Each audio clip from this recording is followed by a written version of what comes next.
retour parmi vous pour la dernière partie de notre émission. Et comme on vous le disait, aujourd'hui, nous allons parler d'un sujet festif, mais qui rassemble deux grandes communautés.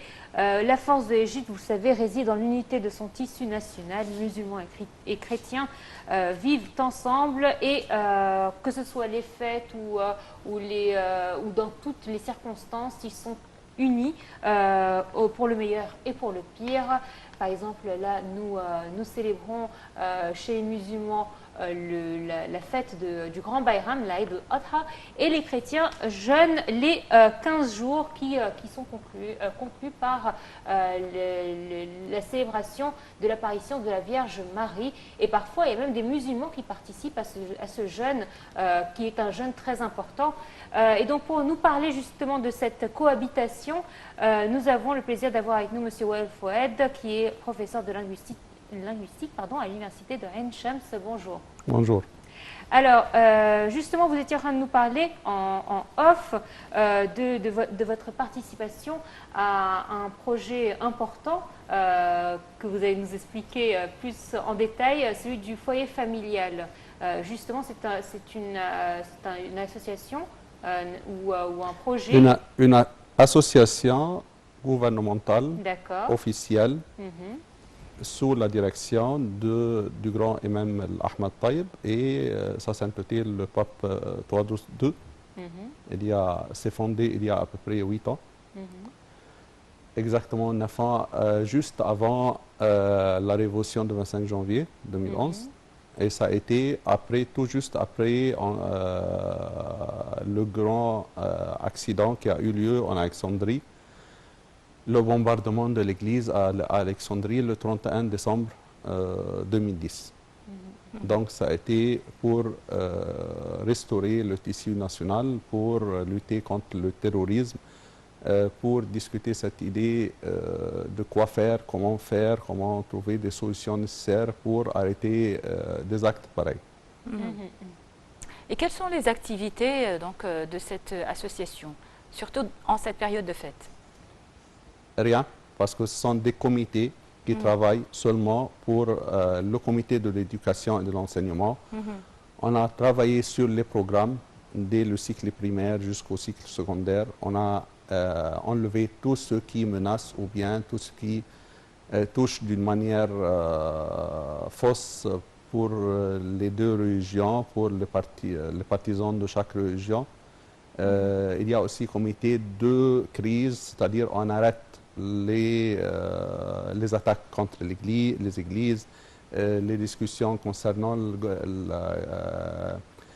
les galsettes al-Orfiya, l'Orfi, ça n'existe plus, ne résout pas les problèmes entre les chrétiens et les musulmans concernant les églises par ces sortes de sessions ou bien de rencontres. On cesse de rencontrer le cheikh et le prêtre, et on s'embrasse et tout se renouvelle. On a arrêté tout cela.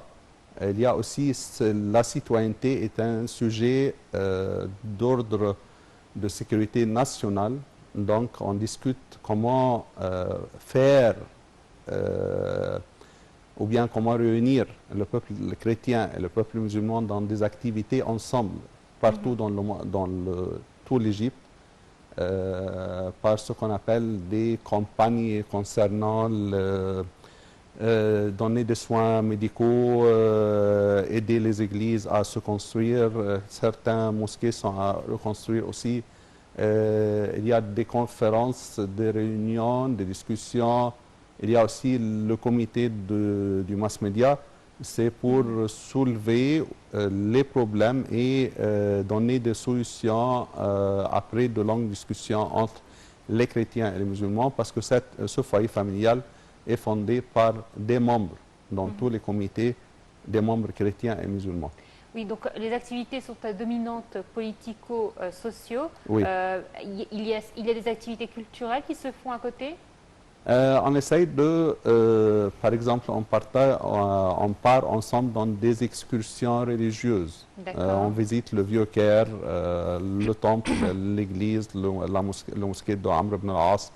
On enseigne aux enfants et aux jeunes, aux adolescents, par des activités pratiques, comment vivre ensemble, la coexistence et la paix, et partager les idées. On ne discute pas chacun de l'autre les points qui sont pour l'un ou l'autre bizarres, incompréhensibles, surtout dans la religion chrétienne ou bien musulmane, mais on cherche à unifier les valeurs, à appliquer ces valeurs, à vivre ensemble ces valeurs humaines pour dépasser les différences religieuses, parce qu'on ne s'intéresse pas à convertir l'un ou l'autre à la religion chrétienne ou bien musulmane. Et après donc 9 ans, après la création de ce foyer familial, comment vous évaluez donc la participation des jeunes? Est-ce qu'ils sont intéressés donc par ce foyer, de participer à ces conférences, à ces activités du foyer familial? Ils participent, oui, et ils participent avec activité parce que, par exemple, chez nous, dans les écoles des frères et des sœurs, c'est normal de vivre ensemble. On ne discute pas religion. Et donc, on a essayé de faire des activités, des concurrents, des compétitions. Et on essaye de demander aux élèves de dessiner, par exemple, dites ce que vous entendez par la paix, par l'union, par l'unité. Et puis, il y a des compétitions entre les écoles. L'année dernière, la participation a été grande et on a commencé par 10 écoles seulement pour appliquer ces méthodes et ces principes. Puis, c'était en 2017. En 2018-2019, on a élargi le champ d'application et cette participation a été aussi encouragé par le ministre de l'Enseignement parce qu'on a signé des protocoles de coopération entre le foyer familial et le ministre de l'Éducation pour propager ces activités dans toutes les écoles. Donc ce n'est pas une association différente, c'est promulgué par le Premier ministre, par une décision ministérielle, par le Premier ministre, de fonder le foyer familial. Alors, c'est bien que vous soyez là, puisque ça nous permet de parler de cette association, qui est une association très importante, gouvernementale, on le rappelle, et qui est officielle. Oui, non, gouvernementale, c'est qu'elle est officielle. Donc, vous faites bien de nous en parler. Mais là encore, ça nous montre un problème, c'est que malheureusement, elle a certainement des activités, mais qui ne sont pas encore connues de tous. Et pourtant, elle est active. On a des pages sur le Facebook, on a un site d'Internet. D'accord. Et ce qui est très important à souligner ici, c'est qu'il y a des membres de différents ministères pour participer dans cette organisation officielle gouvernementale, pour dire qu'il y a des accords, il y a des problèmes, c'est-à-dire pour aller en excursion touristique, on a demandé à des vice-ministres qui sont à la retraite maintenant, de participer dans ces comités pour nous préparer des longues excursions, de faciliter la visite des enfants. En plus, il y a ce qui est très important, on a discuté par exemple le passage ou bien le trajet, l'excursion de la famille sainte de la Palestine jusqu'à ici en Égypte, par tous les endroits où ils avaient passé. Et ce travail a été achevé par la décision du pape du Vatican de bénir le circuit. Oui, de bénir le circuit et aussi en plus de mettre ces visites sur le plan touristique égyptien. Oui. Vous avez parlé d'un comité au sein de ce foyer familial, Beit El Aïla, un comité qui a l'activité de participer au programme éducatif. Est-ce qu'il participe, il corrige donc les programmes où il met quelques articles et quelques règles? Comment vous participez dans ce comité à changer les programmes éducatifs? Les programmes éducatifs, on ne parle pas des objectifs, on parle du contenu. On a analysé le contenu, on a enlevé les termes qui touchent ou bien qui sont mal vus par un chrétien, par exemple. ou bien par un musulman. On doit mentionner, on a décidé de... Donc il y a une coopération entre vous et, le ministère de l'Éducation. Il y a des années, parce qu'on a travaillé le centre national des programmes dépendant du ministre de l'Éducation et de l'Enseignement. Et ça a été signé et il y a des membres qui travaillent là-bas qui sont aussi membres dans le foyer familial. Donc on a passé par tous les programmes. On a décidé maintenant, par exemple, de spécifier la personne qui enseigne la religion. Et ce n'était pas le professeur d'arabe, ce n'est pas un professeur chrétien de sciences, par exemple, qui enseigne la religion chrétienne. Mais il y aura une personne spécifique spécialisée pour ce travail. Il y a aussi ce qu'on appelle la personne responsable des activités sociales. C'est Mourchid Ijtima'i, le responsable comme ça. Cette personne doit être choisie et doit être élue parmi les autres au niveau de l'école, de chaque école, pour orienter ses activités et aider ses enfants. Tout cela n'existe pas en avant. On a réuni les familles chrétiennes et musulmanes dans des activités d'iftar, par exemple.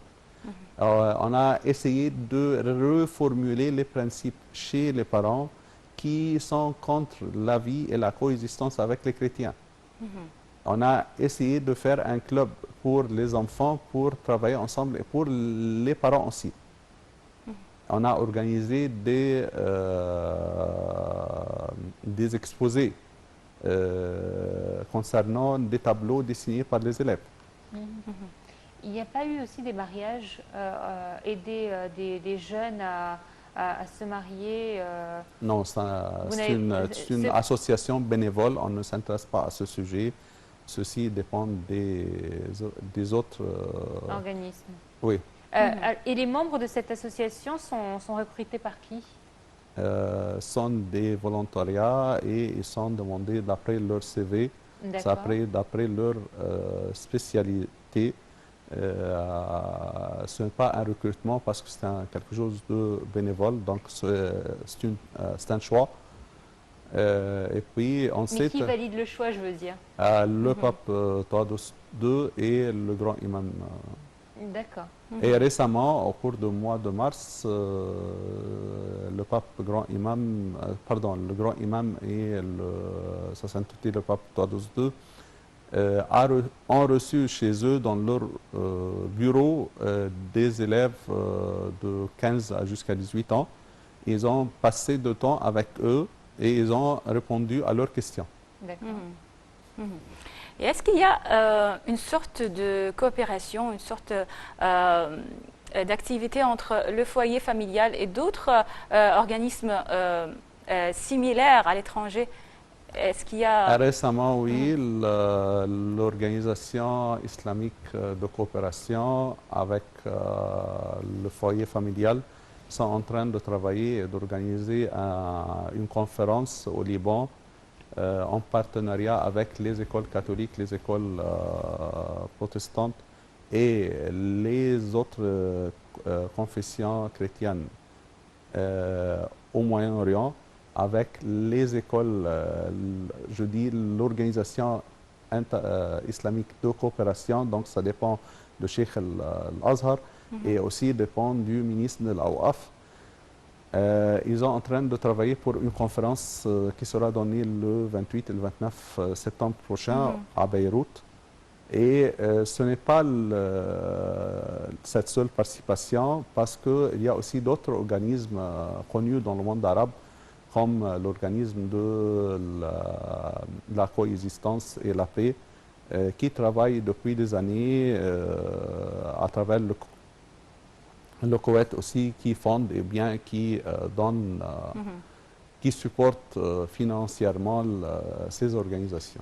Alors, mis à part le côté sociopolitique qu'on vient de traiter, les Égyptiens musulmans chrétiens aiment montrer cette coexistence à travers les fêtes. On a Cham el Nessim qui est une fête égyptienne que musulmans et chrétiens célèbrent ensemble sans difficulté. Mais il y a aussi les fêtes religieuses qu'ils partagent. C'est-à-dire que pour le petit Bayram, on verra les chrétiens acheter des kahk et baskout autant que les musulmans. Toujours à Non, je dis les Oui, chrétiens. à Taïf aussi. Je Oui. dis les chrétiens achètent autant que les musulmans, Plus. peut-être même plus, puisqu'ils ne jeûnent pas durant tout le mois, donc ils vont manger beaucoup plus. Et pendant l'Aïd aussi, ils célèbrent avec les musulmans égyptiens de la fête. Ils profitent des plats en commun. C'est toujours à travers la nourriture. Exactement. Oui, c'est la nourriture qui rapproche les gens. C'est ça. C'est vrai, la table a toujours été le symbole de cette réunion familiale. De la réunion, oui. Exactement. Et je voudrais vous dire quelque chose concernant la fête de la résurrection. Ça a été, l'Église a choisi de mettre la fête de la résurrection avant la fête de Cham el Nessim pour respecter la volonté des autres Égyptiens, des citoyens égyptiens, de fêter la fête de Cham el Nessim. Parce qu'il y a un problème de poisson. Oui, Voilà, et aussi il y a une semaine à jeûne précédant tout juste Cham el Nessim. Et c'est pour l'union de la société, l'Église, il y a de longues siècles qui ont décidé de placer cette fête tout juste avant le Cham el Nessim. Pour pouvoir manger du poisson oui, jour parce du Cham el Nessim. qu'au cours du jeûne de la résurrection du Seigneur, il n'y a pas de possibilité de manger de poisson. C'est vrai. Il faut dire aussi que nous sommes en période de jeûne chez les chrétiens. C'est un jeûne facultatif. Oui. Et on voit aussi que dans d'autres musulmans qui jeûnent avec nous. C'est Aussi. ça. Oui, c'est ça. Énormément de villages égyptiens, on trouve les musulmans qui jeûnent ce jeûne-là en particulier avec les chrétiens, Oui. car il a une signification importante, car c'est la Vierge Marie qui est mise en valeur dans ce jeûne-là. Et le Coran dit qu'il y a un surah spécial, la seule femme qui a un surah avec son nom, c'est la Sainte Vierge Marie. Oui, en fait, la Sainte Vierge a une place très très importante dans le Coran et chez les musulmans aussi. Oui. On dit que ça n'a pas été... il y a deux verbes en arabe, c'est toucher, et aussi, c'est plus que toucher, c'est être un peu proche, mais sans toucher. Donc, ça a été dit qu'elle est une vierge digne de tout respect, et la preuve, c'est qu'elle a un surah avec son propre nom.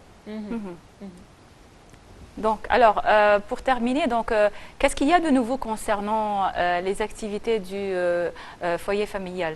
La conférence Qu'est-ce à qui est Beyrouth. sur l'agenda de... Et il y a aussi, d'habitude, on se réunit... La conférence de septembre, n'est-ce pas, au Liban? Il y a aussi des activités. On se réunit presque tous les 2 mois pour faire un rapport, faire un état de tout ce qui a été fait au cours de ces 2 mois concernant les campagnes, la participation active dans des activités, soit disons, des rencontres pour apprendre aux cheikhs et aux prêtres comment aider à attirer les gens vers eux, comment utiliser des termes qui ne fâchent pas l'un ou l'autre. Oui, renouveler le discours, préciser ce qui est, comment battre ou bien comment combattre les gens qui sont d'une manière spirituelle, d'une manière de paix, c'est-à-dire ce n'est pas combattre avec un combat et une guerre. Comment traiter les gens qui sont contre l'union et l'unité. Et comment discuter, comment observer, comment évaluer ce qui a été dit par qui et pourquoi et en quel moment. Toujours le foyer familial a devant lui la citation du pape Théodose II, une patrie sans église est plus importante que des églises sans patrie.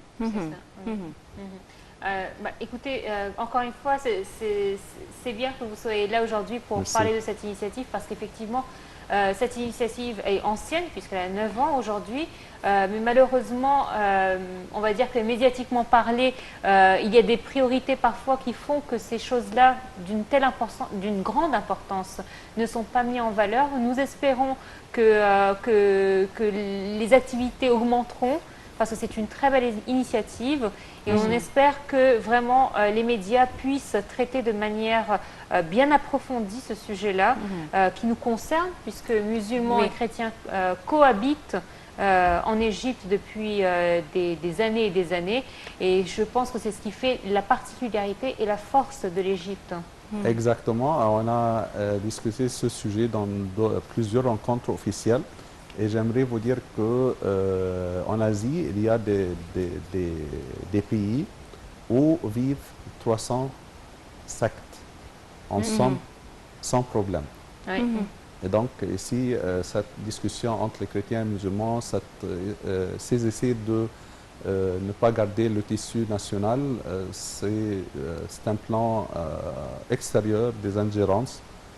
Parce qu'au cours de l'histoire de l'Église en général, c'est-à-dire à partir de l'occupation anglaise, un ambassadeur anglais est venu pour dire au pape, voilà, nous sommes les occupants, on peut vous protéger. Il a dit absolument pas, vous allez partir dans un moment ou l'autre, on cherche notre unité avec le peuple. Après la Première Guerre mondiale, un empereur russe a envoyé un envoyé spécial pour le pape pour lui dire que voilà, l'empereur vous protège. Il lui dit, est-ce que l'empereur vit longtemps? Oui. Est-ce qu'il ne va pas mourir? Non, il va mourir. Donc, nous nous protégeons par Dieu lui-même. Nous n'avons pas besoin de vous. Et puis, on a passé la révolution du 1919. Saad Zaghloul, unité du tissu, jusqu'à le président Abdel Nasser a élargi la cathédrale.